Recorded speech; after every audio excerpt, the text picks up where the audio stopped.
The Iron Willow. Prologue, the tree that wouldn't break. The wind that swept across the Kansas plains was a restless thing.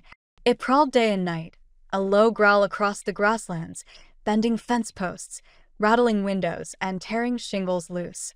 Farmers cursed it, children leaned into it, and yet nothing could tame it. On the edge of an old farmstead, a square of land forgotten by most, stood a tree that had learned to live with the wind. A willow, gnarled and scarred, its trunk twisted like an arthritic hand. People called it the Iron Willow, for no other name seemed to fit. It had been struck by lightning twice. Its bark split black, its branches charred, yet each spring it still unfurled thin silver-green leaves that trembled in the wind like frightened birds. It had survived drought, when the ground cracked wide as pottery, and floods, when the roots drowned in standing water. Its trunk bore scars like old soldiers wear medals. Not pretty, but proof of endurance. Children once whispered stories about it. That it drank lightning. That its roots reached so deep they tangled with the bones of buffalo long buried under the prairie. That no matter what storms came, the tree would always stand. Clara Jensen, as a girl, had believed in those stories. She would sit beneath the willow with her pencils and notebook, sketching its bent silhouette against the endless Kansas sky. Her father, a man with weather carved into his face, would sometimes pause his tractor and stand with her in the shade. He would say, "This tree, Clara, it's ugly, but it's still here.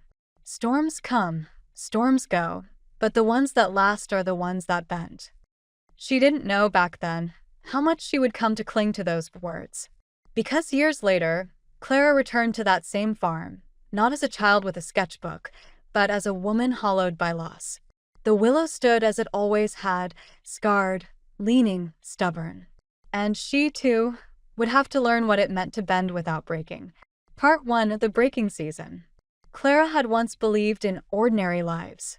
In mornings that began with the hiss of coffee on the stove, the smell of eggs frying in a skillet, and the steady rhythm of her husband's boots as he crossed the kitchen. Daniel Jensen had been a farmer, like his father before him.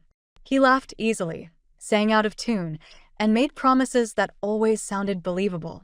Together, they had Ellie, a daughter with her mother's eyes and her father's grin. The farm had never been rich, but it had been theirs. Wheat fields that turned gold under the summer sun, a barn painted red that faded year by year, a porch where Clara and Daniel would sit in the evenings, listening to cicadas buzz like a chorus of old wires. It should have lasted.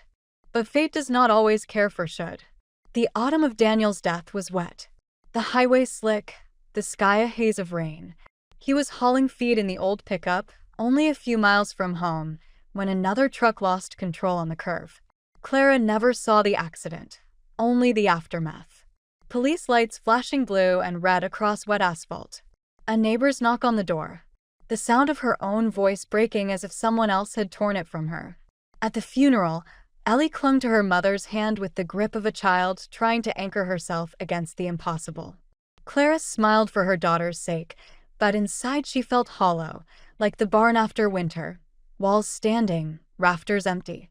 And then came the debts. Daniel had left behind more than memories. The farm owed the bank. The equipment needed fuel.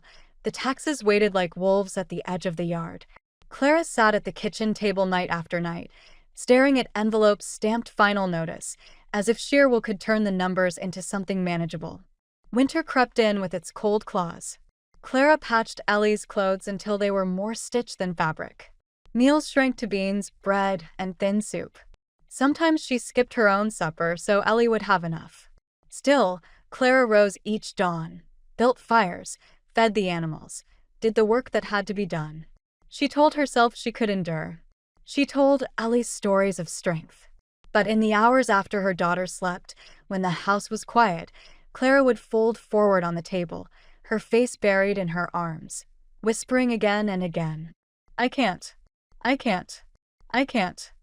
The land seemed to listen, but it did not care. Spring came, but it brought no mercy.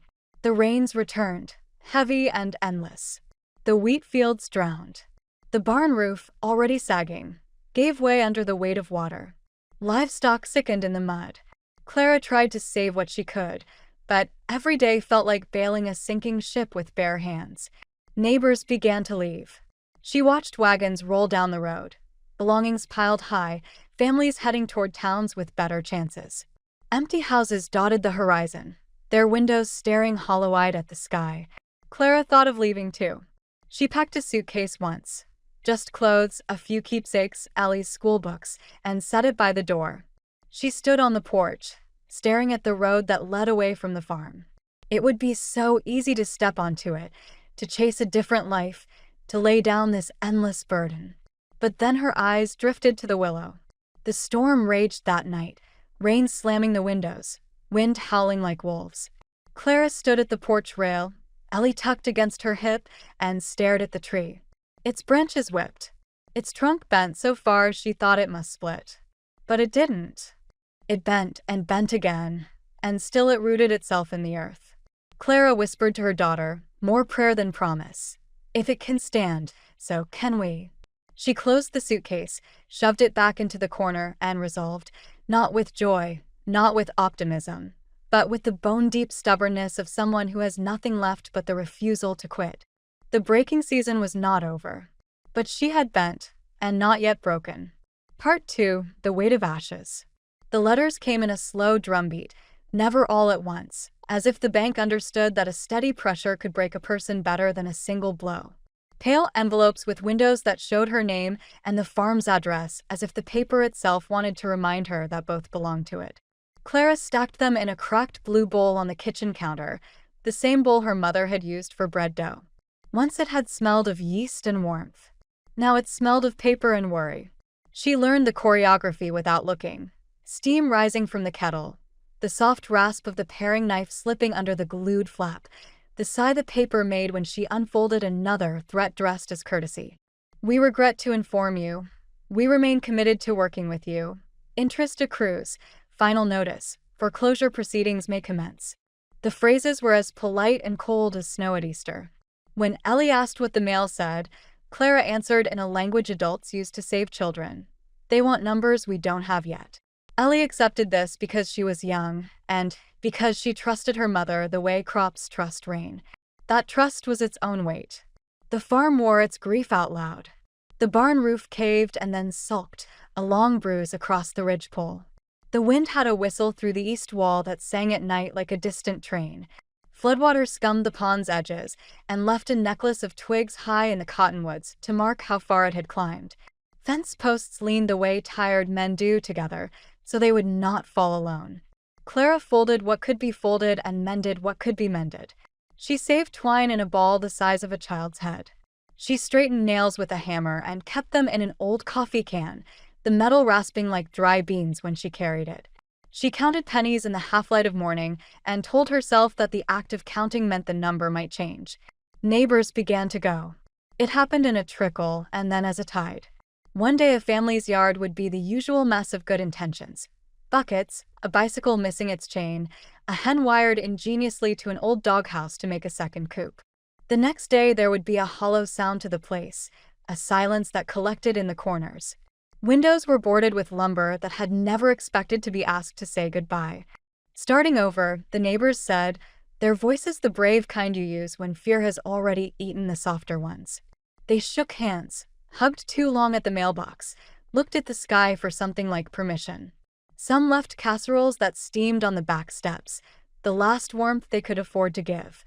Some left debts and said they would pay them when the dust settled, an optimism so thin it glittered. And some left nothing at all but tracks in the mud and a phone number with missing digits. Ellie watched each departure with a child's round attention. Will we go too? She asked, 3 times in 1 week, because answers are fresher when repeated. We'll see, Clara said the first time. We'll know soon, she said the second. And the third time she said nothing at all. She only lifted Ellie onto the fence rail and pointed toward the iron willow as if the tree could answer what she could not. The willow had grown stranger with the years. It leaned in 2 directions at once, as if listening to 2 voices. Lightning had cleaved one limb this summer Clara turned 19. The scar still ran along the trunk, a black seam that looked wet even on dry days. Drought had taken the small limbs and thinned the fringe of green, but the sap still moved, You could see it in the spring when the twigs blushed before they leafed, a quiet pulse under the bark. On nights when the sky threatened, Clara stood on the porch with her arms wrapped tight around herself and watched the tree. It was a ritual as old as the place. Scan the horizon, stare at the willow, decide whether to hope or hide. She had learned to read wind the way other people read scripture. There were winds that hurried, winds that stalled, winds that sounded like a question, and winds that came across the wheat in long silver sentences that meant run. One storm came in bruised and rumbling from the west, the kind that finds every nail head and asks it to sing. The air swelled hot and electric and then cracked open. Rain banged the roof in a rhythm that made the house flinch. The first gust hit and the willow bowed until its tips swept the ground, a genuflection that looked like surrender until the trunk refused to go with it. The tree straightened in patient inches, the way a stubborn back does after too much lifting. Clara felt the thought arrive before she believed it. If it can stand, so can we. She did not say it out loud yet. Some promises are shy at first, but she held it in her mouth the way a person holds the last sweet of the year on the tongue. In the morning, when the world wore the stale smell storms leave behind, she packed a suitcase. She did it the way you test a word by whispering it to see if it fits in the mouth. 2 dresses for Ellie, 1 sweater, a stack of copybooks bound with twine, the photograph of Daniel and Ellie asleep together in the recliner the year the week came in better than expected. For herself, she took nothing sentimental because sentiment had always been a luxury purchased with certainty. She zipped the suitcase and stood it by the door. It was surprisingly heavy, as if the things inside contained not fabric and paper but possibility. She made coffee she could not taste and sat with the suitcase looking at her like a guest who had arrived too early. The road shone a tired brown toward town. Somewhere beyond that was a job if she could find it, a rented room that smelled faintly of someone else's food, a school where Ellie would be a new girl with good shoes if Clara could afford them. She pictured it, and there was relief in the picture, and a grief that ate the relief without chewing.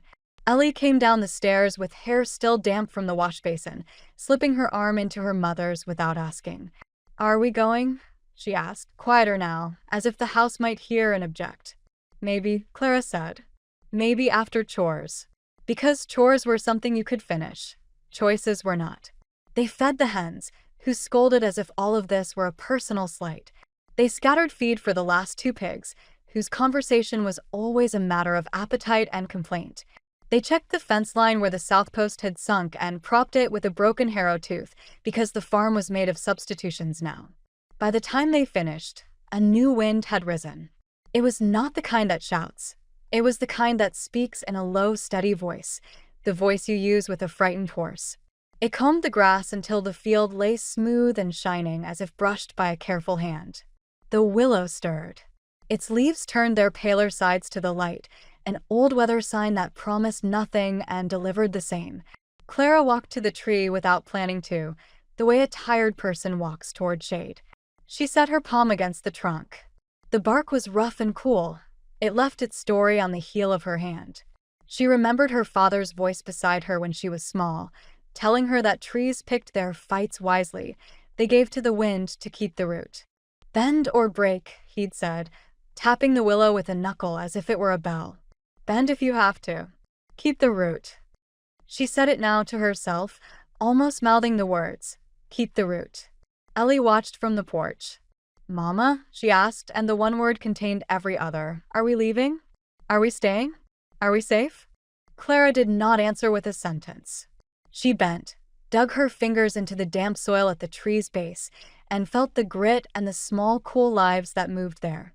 She remembered the way Daniel had held a handful of earth sometimes and let it sift through his fingers as if testing whether it still loved them. She remembered how he smiled even when the sky looked like it might not. She pressed her forehead to the bark. If the tree had a pulse, it moved in slow old measures, but she felt something like a steadiness travel into her, as if the trunk were a wick and she the lamp. The feeling did not glow exactly. It occupied. It agreed to stay. She stood, brushed soil from her palms, and carried the suitcase back inside. She did not make a show of it. She only slid it into the bedroom closet behind the extra quilts and closed the door on it as if tucking a child to sleep. Then she wrote a list on the back of an envelope, because trembling is easier to bear when it has tasks to do. The list was not heroic. Patch the porch step. Call Mrs. Haynes about the mules. Sort the seed sacks. Save what will sprout. Fix the hinge on the coop. Mend Ellie's blue dress at the hem. Write the bank. The last item sat there like a nail waiting for a hammer. She wrote it again smaller, as if repetition might make it kinder. Write the bank. When she did, she used her careful script, the one she'd learned from a teacher who believed in penmanship the way some people believe in Sundays. She did not plead. She did not confess. She laid out numbers like planks in a bridge. How much she could pay now, how much in 60 days if the weather bent toward mercy, how much in 1 year if the world did not come apart again. She mentioned the tractor she could sell for parts and the old combine that might fetch enough for fuel for the winter if the buyer were generous or drunk. She addressed the letter to a man whose name had never once come to the farm, except on paper, and walked to the mailbox at the road with the envelope in her fist like a small flag. On the way she passed the Jensen sign, 2 board slats her father had carved with his pocket knife in a time when a name meant permanence. The paint had flaked off in a pattern that looked like a map of a country no one could afford to visit. She ran her fingers over the grooves. They held dust and a memory of oil from 100 hands. She thought of painting it again and decided not to. Some things needed to show their age. It was proof they had not been replaced. Days lengthened in the way days do when they are full of work with results too small to notice until they pile up into something like hope. Clara found employment in pieces. Hemming a neighbor's dress in exchange for a bushel of dent corn, bartering 2 jars of pickled beans for a length of baling twine, sharpening a scythe for old Mr. Keller who could no longer see the edge but could still feel its wrongness. She learned again the language of hands. One afternoon, Mrs. Haynes led her into a barn that smelled of leather and time. The mules were older than good sense and patient as saints. They're yours until first frost, Mrs. Haynes said, though everyone understood that meant as long as you need them, and as long as they outlast us. Clara brought them home with a halter in each hand, falling into their rhythm the way you fall into a song you thought you'd forgotten. Ellie plucked burrs from their tails and whispered to them about school, as if they were the sort of audience that could be trusted to keep confidences. The first furrow they cut together felt like a miracle performed with iron and breath. It was not pretty. The earth came up lumpy and reluctant, and the mules objected now and then the way honesty does. But after an hour there was a line where there had not been one, and after 3 there were several, and after a day the field had begun, and the day after that it was possible to imagine autumn. At night, after Ellie slept, Clara sat by the window sewing the hem of the blue dress, her needle dipping in and out like a small, determined bird. The willow stood in the darkness where the yard ended and the long land began. Sometimes the wind brought the smell of rain from far off, and sometimes it brought dust. Sometimes it brought nothing but its own old song. She listened without asking it for tidings. Weather was a partner you could not choose. The bank wrote back. The letter was firm and formal and did not contain the word mercy, but it did contain a date and a number that were not impossible. There was a warning braided through it. Failure to meet these terms may result in, but warnings were the water she swam in. She stood at the sink holding the paper, feeling her heart behave itself as if it had signed something too. We have time, she told the dish rack, and then she told Ellie, and then she told the empty chair where Daniel would have sat and argued with the arithmetic until it fell into a better mood. On Sundays, when the week had scraped her thin, she walked with Ellie to the iron willow, and they sat with their backs against the trunk. She read aloud from the book they were slowly wearing out, the one with the girl who also had a farm and a set of troubles that were always resolved by the end of the chapter. Ellie asked whether people in books got tired of always learning lessons. Clara said she suspected they did, but that lessons were cheaper than repairs and easier to carry uphill. The suitcase remained in the closet. It did not accuse her. It simply waited, because the future always does. Some mornings she took it out and set it on the bed and ran the zipper back and forth so it would not forget how to open, and then she put it away again. Choice, she was learning, could be a daily practice rather than a single thunderclap. A dry spell came, thin and bright. The sky behaved as if rain were an impolite subject. Clara rose earlier and carried water until the handle wore a groove in her palm. She mulched the young beans with straw, so stingy a person might have saved it for bedding. She tied thread between stakes so peas could climb. She taught Ellie how to judge thirst by touch. Push your fingers under the soil, feel where cool begins, and Ellie practiced until her small hands learned the temperature of need. There were failures, some petty, some mean. A raccoon robbed the henhouse and left a trail that read like contempt. The pump seized and had to be sweet-talked with 3 hours of curses and grease. A gust tore the kitchen door from its bottom hinge and dropped it so neatly that Clara could laugh at the precision of calamity. But there were graces too small to mention unless you had already spent them. The snap of beans that are exactly ready, the way a calf finds a teat after 3 tries, the long thread of a meadowlark song unspooling over work that did not know how to quit. One night, after a string of days that tasted like grit, thunder rolled like barrels down the far ridge, and the first fat drops hit so far apart you could hear each one separately. Then the sky let go. Rain came in sheets, full and clean without wind.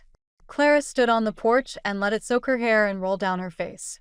"Thank you," she said to no one in particular and to everything at once.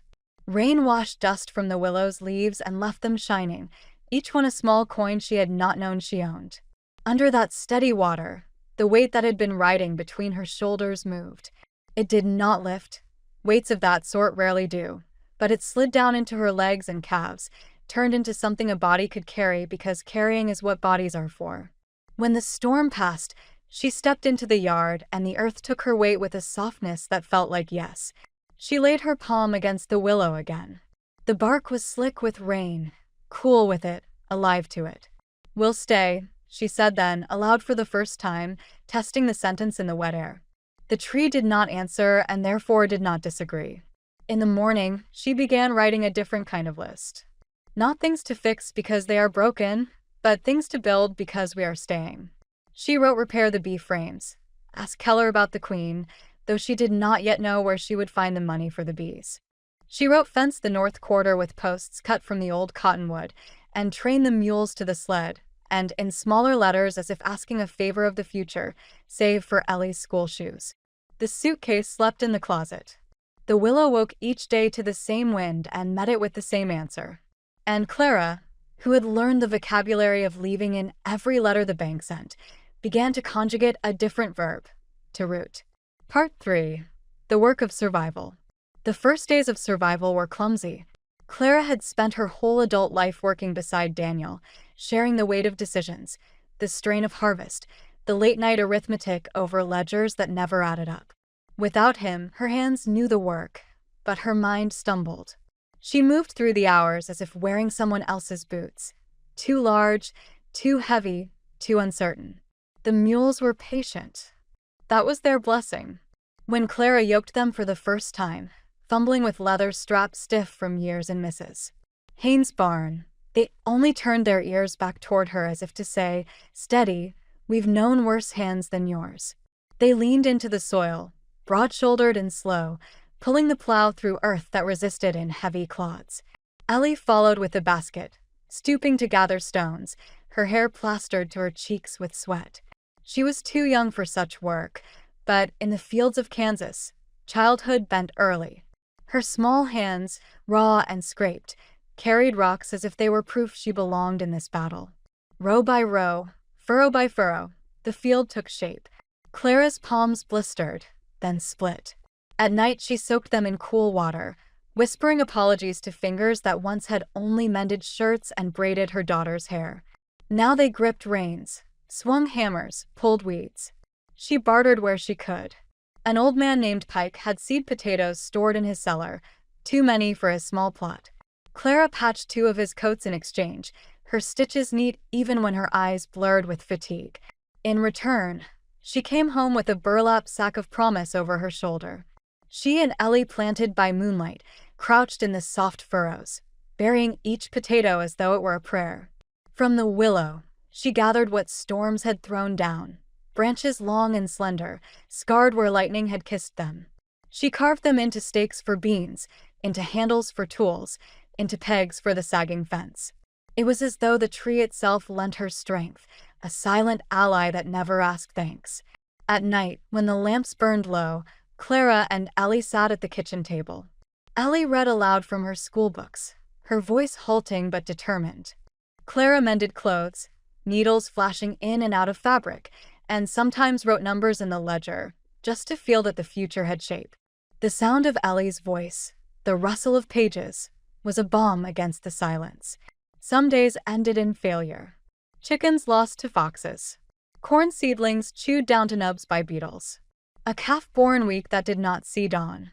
On those days, Clara would sit on the porch after Ellie slept, head in her hands, watching the night bleed into the fields.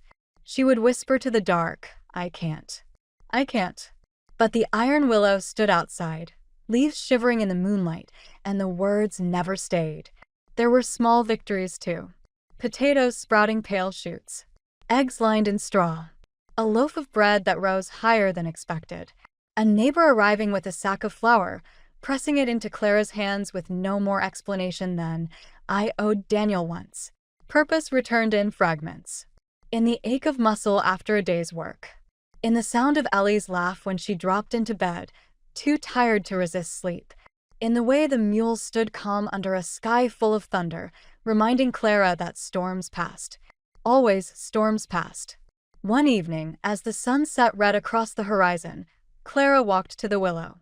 She pressed her palm to its trunk. The bark was rough, ridged with old scars. Yet beneath it she could feel life pulsing, stubborn, steady. "If you can stand," she whispered, "so can we." The words no longer felt like a borrowed prayer. They felt like a vow. Part 4. The Fire in the Root. August arrived in a furnace breath. The fields baked under skies the color of tarnished copper. Dust coiled in the air behind every step. Grass went brittle. Fence posts cracked as though thirst itself had split them. Even the willow, stalwart and scarred, seemed to bow in exhaustion. Its leaves dulled from silver green to gray. Clara hauled water daily. She carried it in sloshing buckets from the well, her shoulders groaning, her palms blistered beneath old calluses. Each drop spilled felt like betrayal. Ellie followed with a dipper, her small arms shaking with the effort.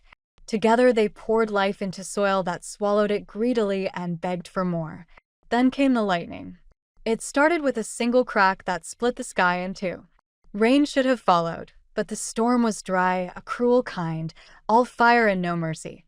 The bolt struck the far pasture, and in seconds a low flame licked across the brittle grass.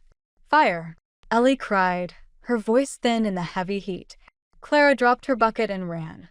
She filled it again at the well, sloshing water across her boots as she sprinted to the flames. They spread like wolves in a pack, darting ahead faster than she could run. She flung water again and again, the steam rising in angry hisses. Ellie dragged wet rags from the wash basin, beating at sparks with desperate hands. Smoke rolled thick and choking, stinging their eyes, their throats. Clara coughed until her ribs ached, but still she fought. Memories clawed at her. Daniel laughing as he cut hay in this very field, Ellie chasing butterflies, the smell of fresh-cut stalks sweet in the air. She could not lose it. Not to fire. Not after everything else. But the flames advanced with terrible intent. They leapt fences, devoured the last of the hay bales, turned the pasture into a furnace. And then, they turned toward the willow. Clara froze. The sight of the flames racing toward that old scarred trunk cut her deeper than she expected. The willow had stood through storms that ripped roofs away, droughts that cracked the earth, winds that bent telephone poles. It had been her measure of endurance, her proof that bending was not the same as breaking. "No," she whispered hoarsely, stumbling forward, bucket in hand. "Not you. Not you." She flung water at its base, smeared mud across roots, slapped at sparks with her bare palms until her skin burned. Ellie was beside her, tears streaking lines through the soot on her cheeks, beating at embers with rags too small for the task. For hours they fought as if the fire were a beast that could be beaten back by will alone. Sweat poured, smoke seared, lungs screamed for air. The roar of flames was like a crowd shouting in anger, unrelenting, merciless. And then, as suddenly as it had risen, the storm shifted. A gust of wind twisted, driving the fire toward a dry creek bed. The flames surged, snapped, and then galloped away, leaving behind blackened earth and the smell of ruin. The willow still stood. Its bark was charred. Its branches, once ragged but green, now smoldered at the tips. Smoke curled upward from its wounds. But the trunk remained. Alive. Clara dropped to her knees at its base, pressing her forehead against the scorched bark. Tears mingled with soot, streaking her face black. She pressed her palm to the trunk and whispered with the cracked voice of someone who had reached the edge of despair and found only stubbornness beyond it. If you can still root yourself, so can I. The words sank into her like water into parched earth. That night, long after the fire had gone quiet, Clara and Ellie sat on the porch wrapped in blankets that smelled of smoke. Their faces were streaked, their arms raw with burns and blisters, but their eyes stayed fixed on the tree in the moonlight. Blackened, scarred, and still upright. Ellie laid her head on her mother's shoulder. It didn't fall, she whispered, as if stating a truth larger than the tree itself. Clara kissed her daughter's soot-streaked hair. Neither did we. The fire had taken much. It left the pasture a graveyard of ash, fences warped and broken, the barn's shadow leaning heavier than before. But it had not taken the Willow. And it had not taken them. In the days that followed, Clara found herself stronger. Not happier. Happiness was still a luxury too distant to name. But stronger. She rose before dawn with a spine straighter, shoulders set firmer. The fear that had once whispered "you can't" was quiet now, smothered by the memory of smoke and flame and survival. The fire had scarred the farm. It had scarred her. But scars, she realized, were proof of what endured. And like the iron willow, she would endure. Part 5. The Long Seasons. The fire left its mark, but it also left a strange kind of clarity. Clara could no longer pretend that survival was about waiting for mercy. Storms, fires, floods. They came as they pleased, and they asked no permission. Survival was work, and work was the only prayer the land seemed to answer. So the seasons began to stretch, one into another, as if the years themselves were testing her patience. The first year, the fire-blackened pasture stood empty. Clara sold what little remained of the livestock for pennies on the dollar. The barn leaned so far she thought the next storm might pull it down altogether. But she had seed, and she had the mules, and she had a daughter who looked at her each morning as if waiting for her mother to name the day. So she named it. Planting, she said one morning in March, and Ellie carried the basket of seed as though it were a treasure chest.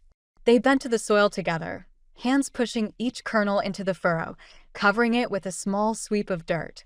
The rhythm steadied them. Plant, cover, step, plant, cover, step.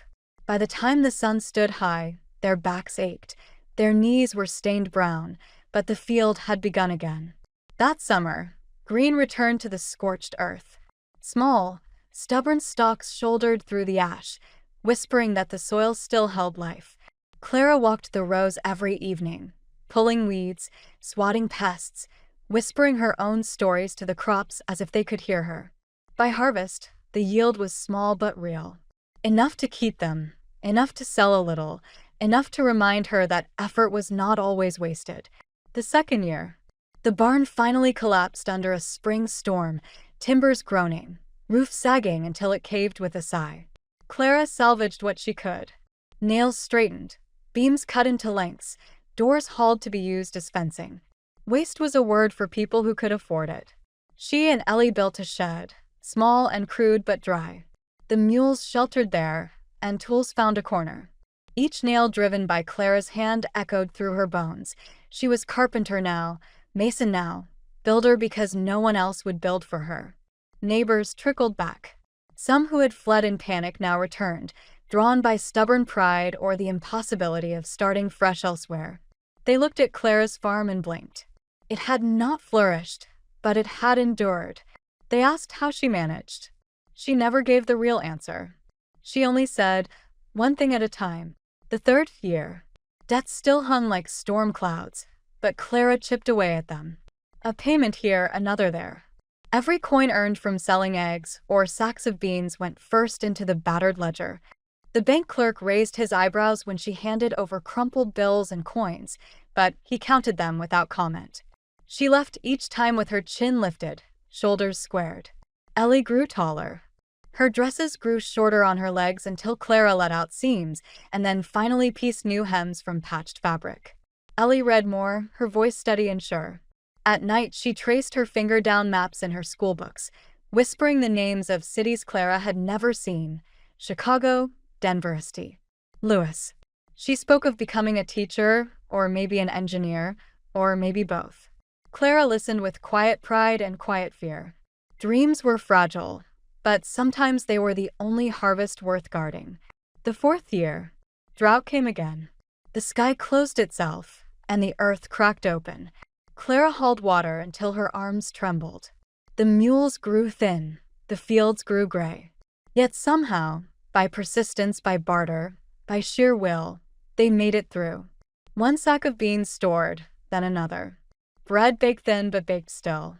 Neighbors gathered on Sundays beneath the willow, its branches sparse but alive. They shared what little they had: jars of pickles, a loaf of bread, stories of loss and hope. The tree became a church of sorts, not of sermons but of witness.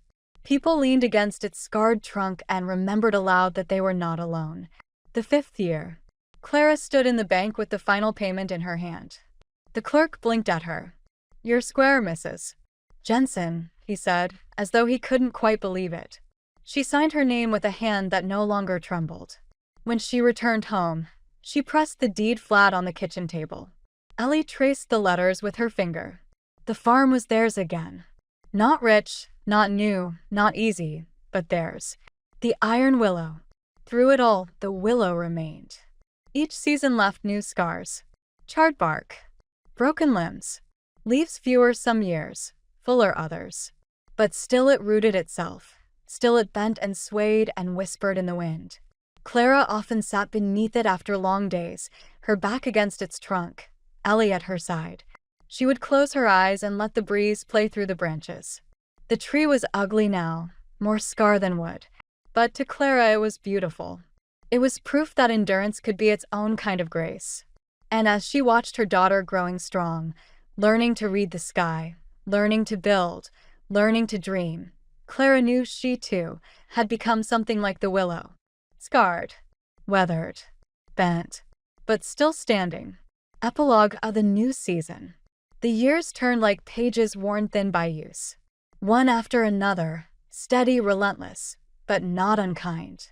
Time reshaped Clara's farm the way the wind reshaped the hills, never all at once, but grain by grain, hour by hour, until one day you noticed the change and could not remember when it began. Ellie grew taller than her mother. Her hands, once raw from gathering stones in the furrows, now turned the pages of books with a hunger Clara both admired and feared. At night she still sat at the kitchen table, but now the lamplight fell on algebra problems, on essays about history, on sketches of bridges and beams that looked impossibly clever to Clara's tired eyes. The girl who once clutched her mother's hand crossing a fire-blackened pasture was now a young woman with her own sure stride. College came into conversation first as a dream, then as a letter, and finally as a fact. Clara held the envelope with trembling fingers, the seal already broken by Ellie's eagerness. Admitted. The word gleamed brighter than any coin. It meant doors opening, horizons widening. It meant the farm had not swallowed her daughter whole. Pride swelled in Clara like rain in dry earth, and fear came with it, sharp and familiar. The world was larger than Black Hollow, larger than the fields, larger than the iron willow. Could her daughter truly step into it? And what would become of Clara when the house grew quiet? The day of departure came in late summer, when the wheat had already turned gold and the cicadas sang like rattling chains in the trees. Ellie's suitcase, newer, stronger, bought secondhand from a shop in town, stood by the door. Clara looked at it and thought of her own suitcase, the one that had waited in the closet for years, packed for a leaving that never came. Dust had settled on it now, as though even the future had agreed to let it rest. They walked together to the willow before the wagon came. The tree was older, its trunk bent further, one limb lost entirely to a storm the year before. But it still held its ground, roots sunk deep, branches trembling against the wide Kansas sky. Ellie laid her hand against the bark. "It's ugly," she said with a small laugh, the kind people give when they mean the opposite. Clara touched the scar beside her daughter's palm. "It's stronger than it looks." The wagon rumbled up the lane. Neighbors waved, children called. Ellie climbed aboard with eyes bright as the horizon, looking forward, always forward. Clara stood by the willow and raised her hand. Her chest ached with both pride and loss. Two strings pulled in opposite directions, making a single music. When the wagon turned the bend and vanished, Clara sank to the ground beneath the willow. She pressed her back against its trunk, feeling the deep, slow pulse of life beneath bark scarred and blackened. She closed her eyes. Memories came like a tide. Daniel's laughter, the mine of debt, the night of the fire, the endless letters from the bank, the long seasons of hunger and toil, the sound of Ellie's small voice whispering we'll drown if we stay here, the way the willow had bent but never broken. Clara whispered into the wind, voice low but steady. We bent. We scarred. But we kept the root. The branches stirred above her, silver leaves whispering in the light. It was not an answer, not exactly. It was a reminder. Storms would come again. Fire, flood, drought, they would all return, because the world does not promise peace. But the willow had taught her, survival was not about being unbroken. It was about standing scarred in the wind and saying, I am still here. Clara Jensen rose to her feet, shoulders squared, and walked back toward the farmhouse. Alone, yes, but not defeated. The iron willow stood at her back, a sentinel, a witness, a mirror of her own resilience. And as the sun lowered itself into the horizon, bleeding gold across the Kansas fields, it seemed to Clara that both she and the willow belonged to something larger than storms. Something that could not be measured in debt or fire or loss. Something rooted. Something enduring. Something that bent, but never broke.